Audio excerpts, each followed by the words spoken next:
Assalamualaikum warahmatullahi wabarakatuh. Selamat malam bagi seluruh umat Islam dari Sabang sampai Merauke, khususnya Jamaah Al-Ikhlas dan Ikhwan TKN dimanapun Anda berada.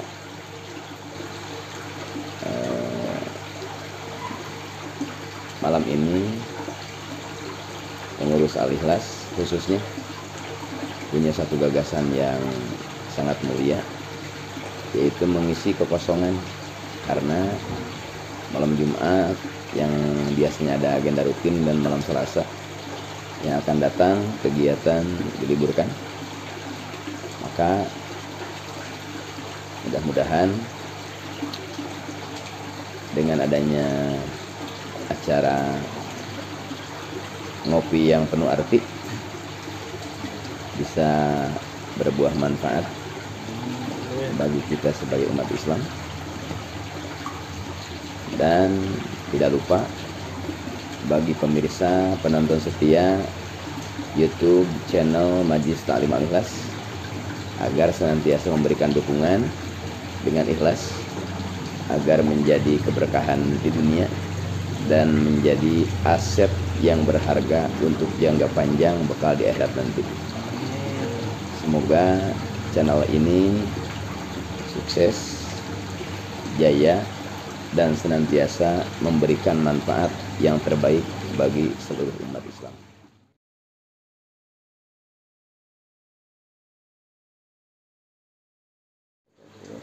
Punten pangarsa bade ngajengkeun pertarasan sekitar Idul Adha. Siap. Kanggo pertarasan pertama, bagaimana status hukumnya pelaksanaan sholat Jumat bertepatan dengan hari raya? Poin kedua, apa bedanya kurban sunnah dan wajib seperti nadar kurban, dan bagi yang kurbannya boleh tidak makan daging kurbannya? Yang mengirim pertanyaan? Yang Bertanya? Mengajukan pertanyaan, saya Fedi Mulyadi, Jamaah Al-Ikhlas. Assalamualaikum warahmatullahi wabarakatuh. Waalaikumsalam warahmatullahi wabarakatuh. Bismillahirrahmanirrahim. Pertanyaan pertama adalah bagaimana hukumnya sholat Idul Adha bertepatan dengan hari Jumat?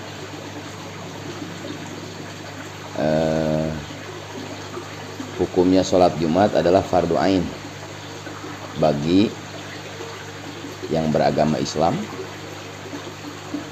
kemudian laki-laki, baligh, merdeka, dan penduduk asli di kampung yang didirikan sholat Jumat. Berarti maklumnya bagi non muslim tidak wajib sholat Jumat. Bagi yang belum baligh dan berakal tidak wajib sholat Jumat. Bagi budak, abid, tidak wajib sholat Jumat. Bagi perempuan tidak wajib sholat Jumat. Kemudian bagi yang sedang ada di perjalanan yang mencapai minimal jarak qashar tidak wajib Jumat. Kemudian hukum sholat Idul Adha adalah sunnah, tidak wajib. Jadi hukum sholat Idul Adha, hukum sholat Idul Fitri adalah sunnah. Datanglah pertanyaan, bagaimana kalau Idul Adha seperti tahun ini bertepatan dengan sholat Jumat? Apakah yang dimaksud dengan pertanyaan tersebut, apakah setelah sholat Idul Adha tidak boleh sholat Jumat? Apakah setelah sholat Idul Adha kemudian kembali lagi ke masjid sholat Jumat? Jawabannya, kalau pakai referensi, ada dalam kitab Bughyah Mustarsyidin. Dulu di zaman Rasul, tempat Jumat itu, tempat melaksanakan sholat Jumat itu hanya satu di Madinah. Kemudian bagi warga Arab yang ada di pedalaman, kalau berangkat ke Madinah untuk melaksanakan sholat Id, kemudian pulang lagi, maka sampai di kampungnya itu asar. Maka bagi mereka tidak ada kewajiban untuk melaksanakan sholat Jumat. Nah, sementara di Indonesia, khususnya di Sukabumi, tempat melaksanakan sholat Jumat itu pada dekat. Maka Idul Adha 2020 ini bertepatan dengan hari Jumat. Maka bagi seluruh umat Islam, laki-laki walaupun telah melaksanakan sholat Idul Adha di masjid, maka wajib melaksanakan sholat Jumat, karena jarak antara rumah dan tempat sholat tersebut tidak memakan waktu lama. Nah, jadi sholat Idnya sunnah, sholat Jumatnya wajib.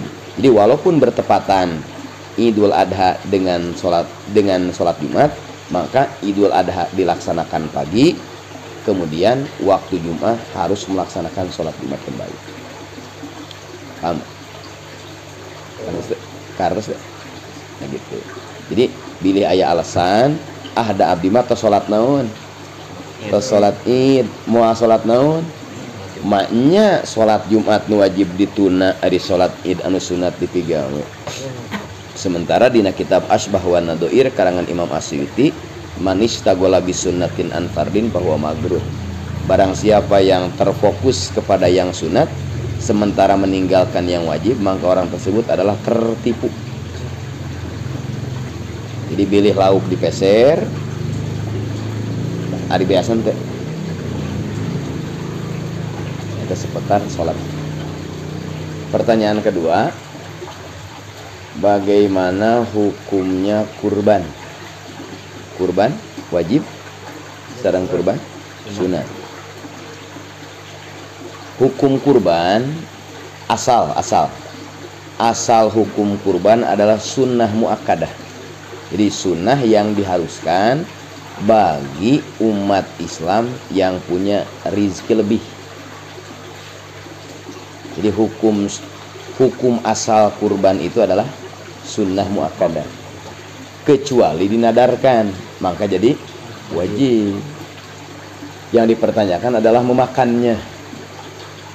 Bila mana kurban sunnah alias kurban yang tidak dinadarkan, maka bagi pribadi yang berkurban disunnahkan memakan dengan tujuan tabaruk, hanya mengambil barokah saja boleh.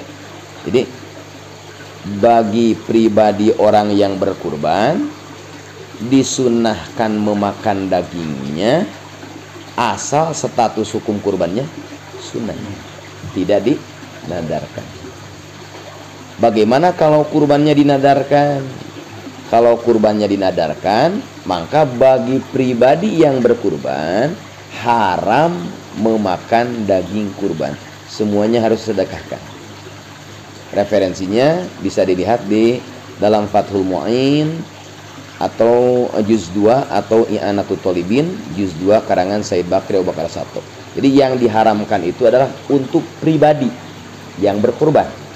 Berarti bagi keluarganya tidak apa-apa. Contoh, Pak Haji kurban kambing 1 dinadarkan, berarti kurban tersebut adalah wajib. Maka bagi pribadi Pak Haji haram memakan. Adapun untuk putra-putri Pak Haji boleh, karena bukan yang berkorbannya. Kenapa demikian hukum? Karena mengacu kepada surat Al-Hajj, Allah berfirman, la yanalallaha luhumuha wala dima'uha walakiyanaluhu taqwa minkum. Jadi dalam proses ibadah berkurban, anu nepi ka Allah, anu nyampe ka Allah bukan daging kurbannya, bukan darah kurbannya, tapi ketakwaan orang yang berkurban. Karena daging kurban gak nyampe ke Allah, tapi ke fakir miskin. Nah, maka tinjauan dari ayat tersebut, tujuan daripada berkurban adalah kalimatnya dari al-qurbah, dari fi'il madi koruba, kurbatan, kurbanan. Jadi tujuan kurban itu adalah ibadah harta yang tujuannya untuk mendekatkan kolbu ke Allah. Bila mana kita punya rezeki lebih, datang bulan Idul Adha, maka berkurban. Pertanyaan? Pamit takaran anak. Takaran Yang dibolehkan untuk makan. yang diperbolehkan menurut Syekh Zainuddin dalam Fathul Muin adalah hanya boleh dimakan itu hatinya, kemudian jantungnya, dagingnya mah untuk pakai di mesin aja. Yang lebih baik mah disodakohkan semuanya.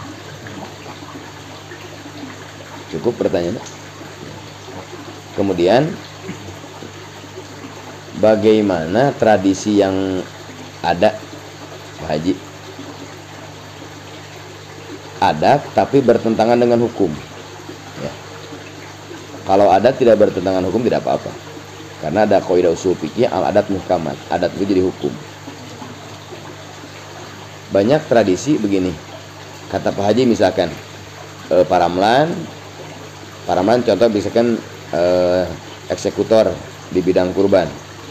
Paramlan, saya mau berkurban, tolong dong dipotong, nanti saya kasih upahnya adalah dikasih kepalanya misalkan, atau dikasih kakinya, atau dikasih kulitnya. Nah, proses tersebut haram. Jadi haram bagian organ tubuh hewan kurban dijadikan upah. Dalam I'anatul Thalibin ada, referensinya dalam Iqna ada, atau dalam Bujarimi Sarah Iqna ada. Jadi kalau ada yang bertanya bagaimana salah satu bagian tubuh binatang kurban dijadikan upah, maka jawabnya haram, tidak boleh. Ini kan? Yang paling baik adalah semuanya disodakohkan. Adapun yang memotong kita kasih upah uang aja, jangan dikasih kulitnya, kepalanya dan sebagainya. Kamu tidak boleh. Mau bertanya gak? Kalau kata orang Sunda itu kan badut supaya ya, dan betina. Nah betina bisa nggak buat korban? Bisa, nggak apa-apa. Kalau badutnya nggak ada, betinanya ada. Tapi abdolnya yang paling utama, kalau kambing berarti yang sudah manjing usia ya, sehat, tidak ada cacat fisiknya, kemudian gemuk. Karena target daripada kurban adalah dagingnya harus banyak. Jangan sampai kurban dengan kambing atau sapi yang sakit, yang kuru, pegeng, cungkring, sudin penyok. Ada lagi? Kami kanggo ukuran pembagian daging kurban. Pembagian daging kurban tergantung kebutuhan di wilayah tersebut. Mohon atama takaran tersebut bagaimana panitia kurban. Ya, bisa ya patokan. Maksudnya upami di wilayah tersebut ternyata ayam warga teh sekian kakak, maka diusahakan jumlah daging kurban tersebut harus memenuhi warga di sekitar. Jangan sampai ada warga yang tidak kebagian. Terus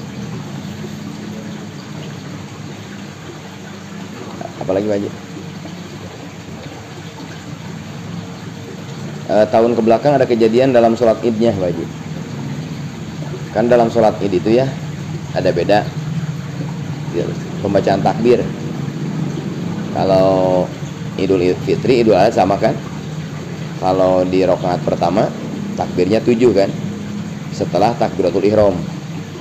Setelah takbiratul ihram berarti harus takbir sunat 7 balik. Kalau di rakaat kedua berarti 5 balik. Yang mana takbir yang 7 dan takbir yang 5 dijadikan pembuka daripada khutbah 2. Nah, kemudian karena sholat idnya tidak tiap hari dan tidak tiap minggu, sholat Idul Fitri 1 tahun sekali, sholat Idul Adha 1 tahun sekali, kemudian jadi imam, mental belum siap dan lupa. Setelah takbiratul ihram tidak takbir yang 7 atau tidak takbir yang 5 dalam rakaat kedua. Begitu selesai takbiratul ihram, baca doa iftitah, langsung Fatihah. Nah, setelah selesai baca Fatihah baru ingat, saya tidak baca takbir yang berapa? Yang 7 atau yang 5? Pertanyaannya, apakah imam tersebut harus kembali ke takbir? Tidak. Tidak boleh. Karena apa? Karena takbir yang 7 atau takbir yang 5 status hukumnya adalah sunnah hayat. Karena dalam sholat itu sunat ada 2. Ada sunat ab'ad, ada sunat hayat. Ini berbicara Syafi'inya.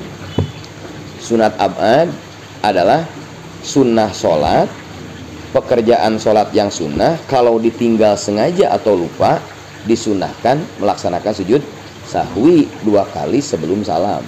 Contoh, kita lupa tidak tasahud awal, itu jangan panik. Kita sedang berdiri di rakaat ketiga, lagi baca Fatihah, ingat, oh saya tadi lupa tidak tasahud awalnya. Itu jangan kembali lagi ke tasahud, lanjut aja. Nanti setelah tasahud akhir sebelum salam, jangan salam dulu, sujud dua kali dengan bacaannya subhana man la yanamu wa la yashu 3 kali atau 1 kali boleh. Nah, setelah sujud sahwi baru salam.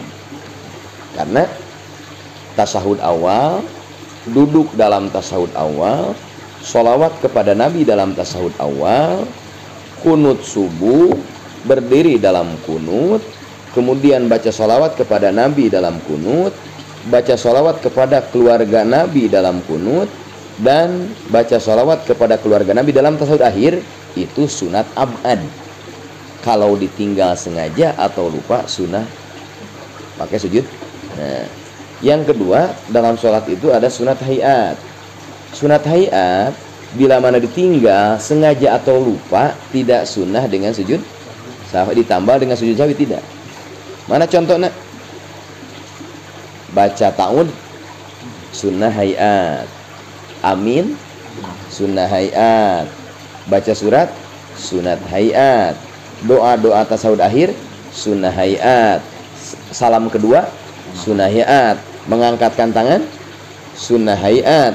Berikut takbir sholat id yang 7 dan yang 5 itu sunat hayat. Maka bila mana imam lupa tidak membaca takbir yang 7, setelah takbiratul ihram langsung baca doa iftitah dan Fatihah, setelah selesai Fatihah baru ingat bahwa saya ini tidak takbir yang 7, jangan kembali lagi ke takbir.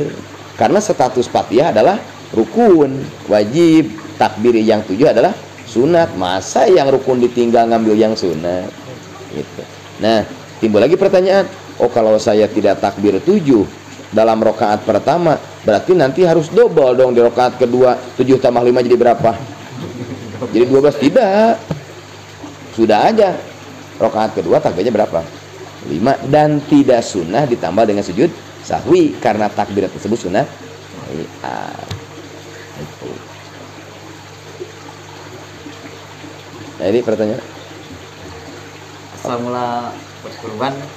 Asal mula berkurban. Asal mula berkurban pasti yang melaksanakan adalah di zaman Nabi Adam. Tinggal buka surat Al-Maidah. Ayatnya begini. Watslu alaihim naba abnai Adam bil haqq id qarraba qurbanan fatuqbila min ahadima wa lam yataqabbal min al-akhar. Al-ayah. Karena Nabi Adam itu punya anak laki-laki 2. Yang pertama Qabil, yang kedua Habil. Jadi Qabil kakaknya, Habil adiknya. Karena manusianya tidak ada lagi yang lain, maka harus menikah kan? Harus nikah, maka harus disilang. Qabil harus menikah kepada adiknya Habil, Habil harus menikah dengan adiknya Qabil. Jadi disilang. Nah, kalau Habil anak soleh, selalu menerima dan ikhlas apa yang diperintahkan ayah. Tapi Qabil lain, cikal dong, licik gede akal. Qabil tidak menerima. Jadi persaingan cinta sudah ada dari dulu. pengejaran cinta sejati itu sudah ada. Jadi kalau ada di zaman now 2020 ada keinginan yang kuat untuk mengejar cinta sejati, itu sudah ada sejarahnya. Karena at-tarikh mir'atuddin wal aqli, sejarah cermin agama dan akal. Jadi jangan heran. Jadi kalau umat Islam paham sejarah, tidak akan buta. Wah, ada kejadian ini karena ada sejarahnya. Ya. Kemudian untuk mendapatkan cintanya, maka disuruhlah berkurban dengan kapasitas masing-masing. Kalau Qabil bercocok tanam, kalau Habil peternakan. Nah, Qabil kurbannya hasil bercocok tanam, sayur mayur, palawija dan sebagainya. Habil hasil pertanian, kambing besar yang namanya gibas, disebutnya gibas gitu ya. Kemudian kurban masing-masing disimpan di puncak gunung. Kurban siapa yang diambil oleh api itu diterima, kalau yang tidak berarti tidak diterima. Maka yang diambil adalah kurbannya Habil karena ikhlas. Jadi kurban Habil yang diterima, kurban Qabil tidak. Kenapa? Karena tidak ikhlas. Maka perjuangan sekecil apapun kalau ikhlas pasti dapat poin. Ya. Akhirnya menurut sejarah ini kambing kurban Habil diambil oleh malak Jibril, disimpan. Kemudian pada ujungnya Habil dibunuh kan. Jadi terjadi pembunuhan manusia kepada manusia itu di zaman Nabi Adam. Qabil berani membunuh adik sendiri dengan petunjuk iblis karena untuk mendapatkan cinta. Jadi persaingan cinta sampai pertumpahan darah itu udah ada di sana. Jadi jangan heran. Makanya pihak kepolisian kalau mengusut kasus seperti itu pasti bahasanya kenakalan remaja. Jadi polisi juga nggak serius kalau urusan cinta. Nah, kemudian berganti nabi, berganti rasul, akhirnya masuk ke tahunnya atau kurunnya Nabi Ibrahim alaihissalam. Nabi Ibrahim punya julukan Abu Doif, bapaknya tamu. Jadi Nabi Ibrahim itu seorang nabi, seorang rasul yang paling seneng ngasih jamuan kepada siapa? Bertamu. Sehingga Nabi Ibrahim dalam kitab Tanbihul Ghafilin dan kitab-kitab yang lain, rumahnya itu pintunya 4 Pak Haji. Pintu yang satu mengarah ke timur, pintu yang kedua mengarah ke barat, pintu yang ketiga ke utara, pintu keempat ke selatan. Jadi untuk apa pintu tersebut 4 dari 4 arah? Untuk mengetahui ada tamu dari mana. Pasti dijamu. Itu Nabi Ibrahim. Hebat. Sehingga Nabi Ibrahim sering berjalan sekian mil, sekian kilometer mencari tamu agar bisa makan bersama. Jadi Nabi Ibrahim sering kali tidak mau makan kalau tidak disertai tamu. Beda dengan kita, tidak mau makan kalau belum pulang tamu. Nah, itu bedanya kita dengan Nabi Ibrahim. Nabi Ibrahim tidak mau makan kalau tidak dengan tamu. Kalau kita mah ketamuan berarti tidak makan kalau sebelum. Nah itu. Nah, kita bukan Ibrahim. Hanya Nabi Ibrahim saking berehannya, saking dermawannya, ngomong, Gusti, seandainya aku diberi anak laki-laki, Gusti minta untuk dikorbankan, aku korbankan. Ngomong itu Nabi Ibrahim. Kenapa Nabi Ibrahim mengatakan perkataan itu? Karena belum punya anak. Belum punya anak. Akhirnya Nabi Ibrahim berdoa kepada Allah, ya Allah, seandainya aku dikaruniai anak laki-laki, kemudian engkau memintanya untuk menyembelihnya, aku sembelih. Wajar gak ngomong gitu? Wajar, karena belum punya anak. Seperti di kampung-kampung kita lagi ngebangun masjid, belum ngebangun masjid, ada yang ngomong kan, kalau membangun masjid biar saya yang nanggung pasir dan semennya. Dari dimulai pembangunan gak hadir-hadir tuh orang. Udah gayanya.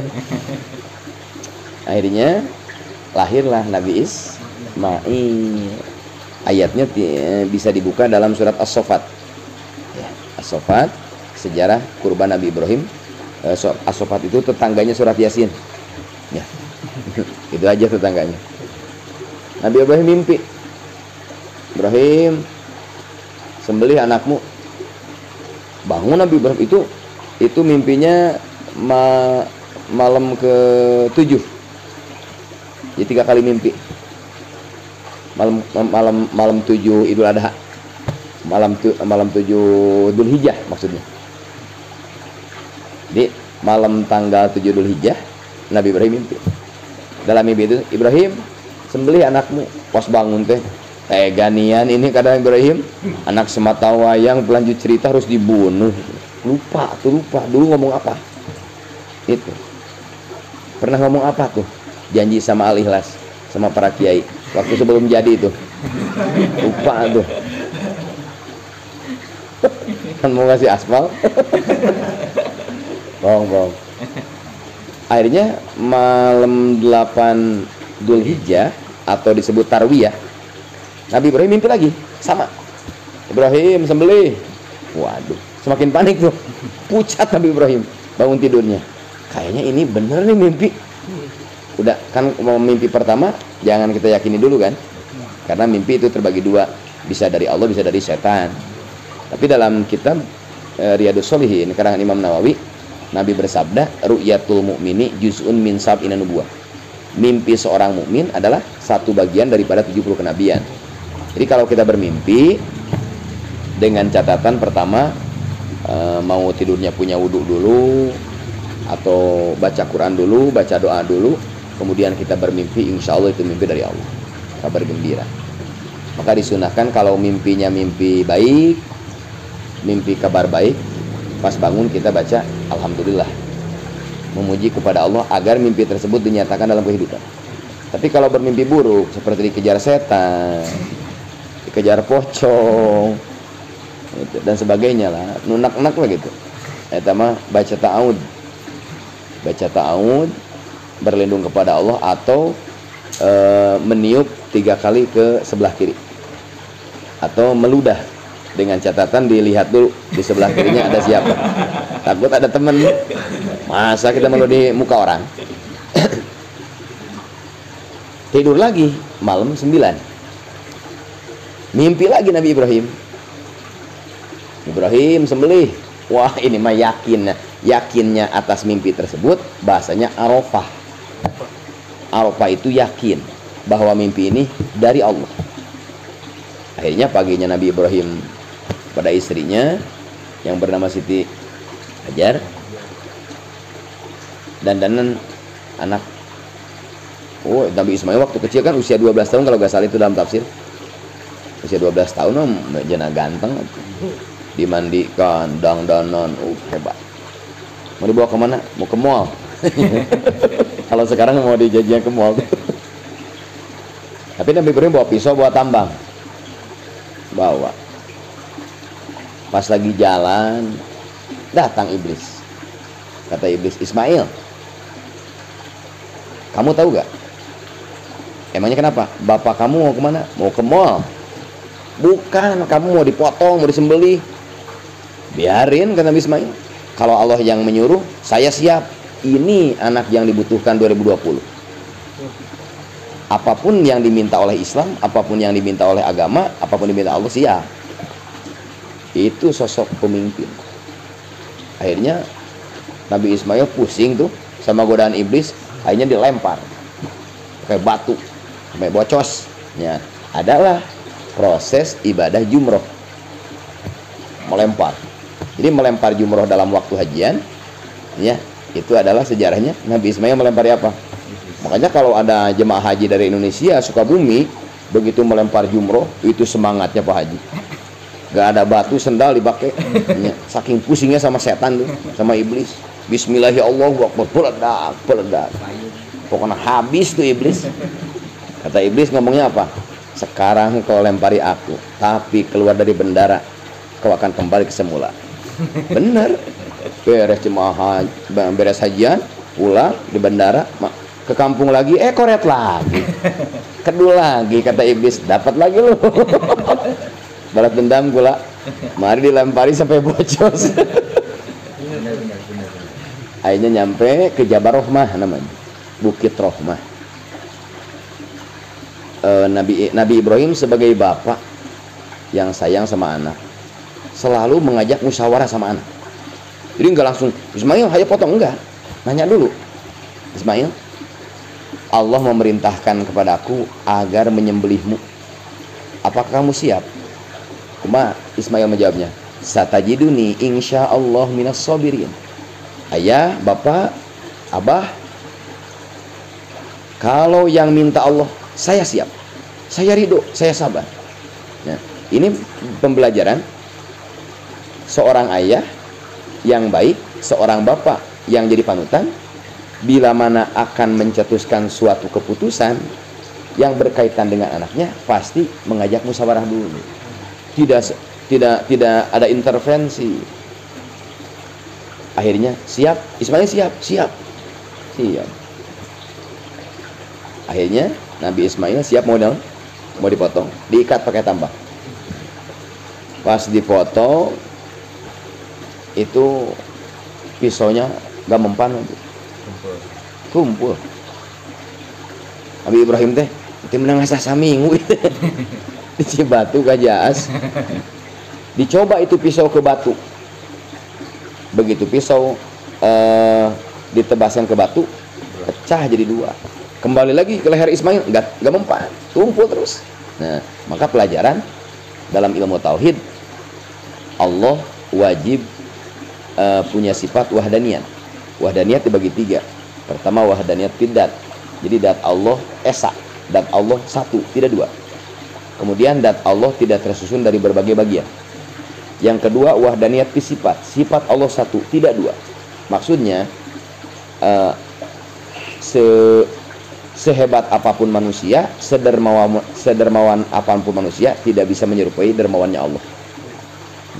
Sehebat apapun cinta manusia, jadi tidak ada sifat manusia yang bisa menyerupai sifat Allah. Yang ketiga ada wahdaniyat fil af'al, jadi apa yang dilakukan oleh Allah tidak bisa ditiru oleh. Nah, maka dalam wahdaniyat fil af'al, jadi padamelan Allah tidak bisa dijoin ke makhluk. Jadi mana buktosna?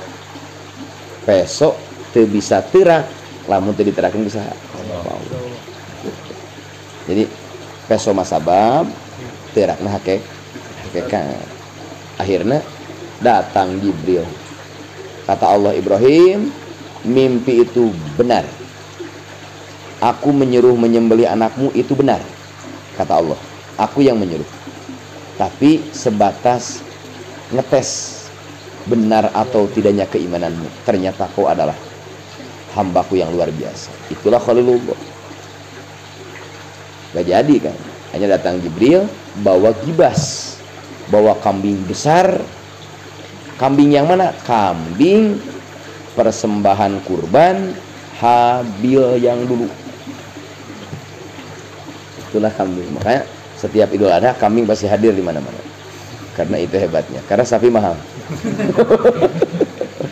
Nah, sejarahnya itu, maka lahirlah surat pendek Inna a'toina kal kautsar fasholli li rabbika wanhar inna syani'aka huwal abtar.